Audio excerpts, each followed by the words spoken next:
السلام عليكم ورحمة الله وبركاته وعن وناكسن اختيارت دافها عالم كإنك داوانيساي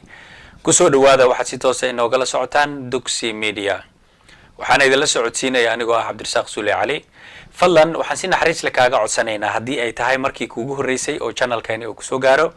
inaad subscribe ka noo saarto gambalelkana aad furato sidoo kalena ha inaga ilaabin inaad like noo saarto like meel fog ayayna gaarsiinaysaa aad iyo aad baad u mahadsantihiin waatahay maanta waxaan jecelahay inaan ka hadlo qodob kamid ah arrimaha bulshada qodobkaas oo ah waxyeelada ama dhibaatooyinka hurdo la'aantu ay sababto sidaas darteed hadduu eebedmo waxaan ku soo koobi doonaa daqiiqada yar dhibaatooyinka hurdo la'aantu ay sababto waxa kooka in kugu dhaco xanuun oo ah xanuun always ama inta badan ka haysta maskaxda hadduu ahaan lahaa stresska waxa loo yaqaano afka qalaad ama depressionka sidoo kale waxa kugu dhici kara waxa la yiraahdo cunto xumo oo kale ayaa kugu dhici karta oo waxa laga yaabaa in appetite-kaaga uu xirmo waxa kale oo kugu dhici kara in miisaankaaga hoos u dhaco oo miisaankaagii ama culayskaagii aad isku taqaanay oo hoos uga dhaco dhowr kiilad aad dareentid inay hoos kaaga dhaceen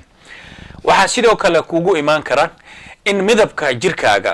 uu isbedelo oo colorka jirkaaga uu isbedelo waxba macnaha kama qosayaan si walbood u nadaafad badan tahay habeenii maalmida doonto qubayso hadiiba hurdadu ay ku yar tahay oo saacadihii lagu talagalay aadan macnaha aadan seexanin waxa kugu imaanaysa in waxyaabahaas oo dhan aad la kulantid waxa kale oo jirta ayadana in aad qayrmatid midabkii hore aan sheegay waxay ahayd jirka guud macnaha laakiin aan qaybtan ugu dambeysay in wajiga aago oo kale halkaas oo kale ay ku madoobaadaan daamanka sidoo kale indhahu inay yaani sidii indha god ku jiro kale aad haara yeelato waxyaabahaas oo dhani hadii aad rag tahay hadii aad dumar tahaba waa dareemaysaa wajacalna layla libaasan wajacalna nahara macaashana ilaahay quraanka ku leeyahay marka xigmad badan baa ku jirta inaad habeenkii jiifato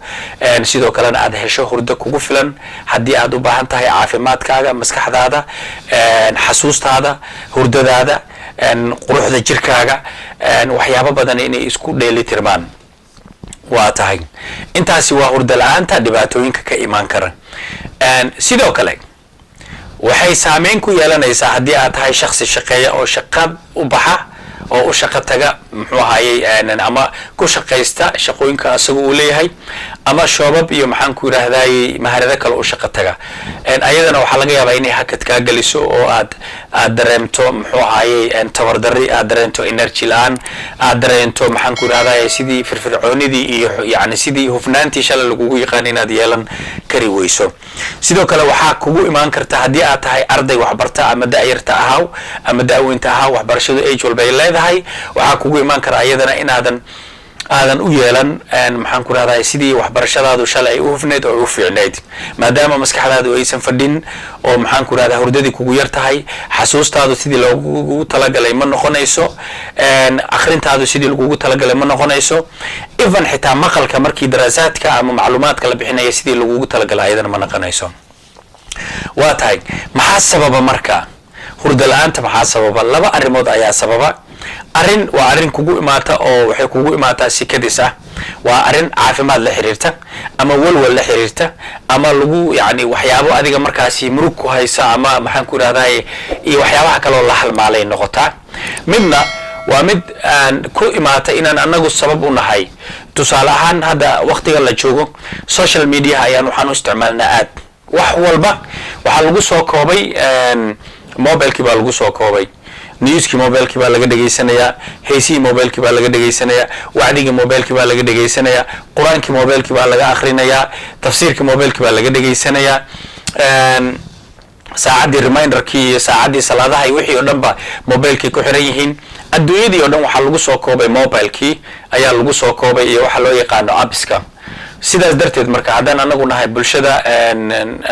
ku dhaqan dunida qaybahaas aan soo tilmaamo oo kale waxa laga yaabaa inaan u isticmaalin laakiin qaybaha entertainment-ka loo yaqaano ama madadaalada loo yaqaano inaan u isticmaalno especially social media oo kale markii aanu xilliyadii hore la joogay markii ay dhacdo in la jiifanayo ama la soo tagay raadiyaha waxaa looga soo tagi jiray fadhiga telefishinkana fadhiga laga soo damin jiray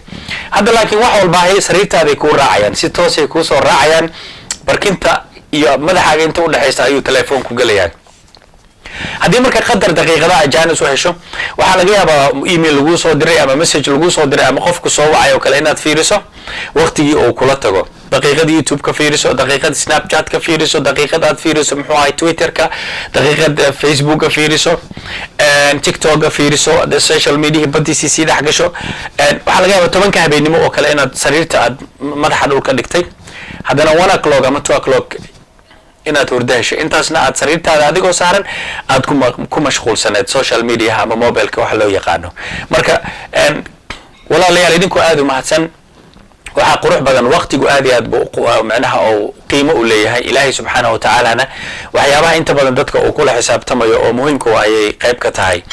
marka waqtigeena aan ku xisaabtano oo xilliga aan shaqaysan lahayn xilliga aan cibaadaysan lahayn xilliga aan nafteena u raaxayn lahayn oo aan jiifan lahayn oo maskaxdeena dejin lahayn inaan aad uga fikirna aad iyo aad loogu baahan yahay dhowrkaas qodob oon hore idinkugu soo sheegay waxay kaliin haddaan idinkugu soo celiyo koow waa stresska hurdo la'aanta waxyaabaha keena ayaan rabaa inaan idin sheego oo markii aad hurdo la'aantu ay kugu dhacdo problemada ku soo wajahaya mid koowaad waa stresska laba waa depressionka saddex waa cunto xumi kugu imaata afar waa dulqaadku ka yaraada shan waa miisaanka jirkaaga oo isdhima lix waa midabka oo isbedela toddoba waa adigoo dhinaca macnaha quruxda iyo markii laga fiiriyo dumarka oo badan u maleynaya adigoo wajiga iyo haara ku yeesha marka intaas oo dhani markii ay ku kulmaan dibkeeda leedahay markii aad guriga ka tagto marka intaas ayadoo ay kugu haysatay gurigaaga markii aad guriga ka baxdo ama waxbarashada ama aad tagto muxuu ahaayay xarumihii shaqado kalena ayadana waa dareemi kartaa waxyaabaha aad kala kulmaysid dulqaad yari caajis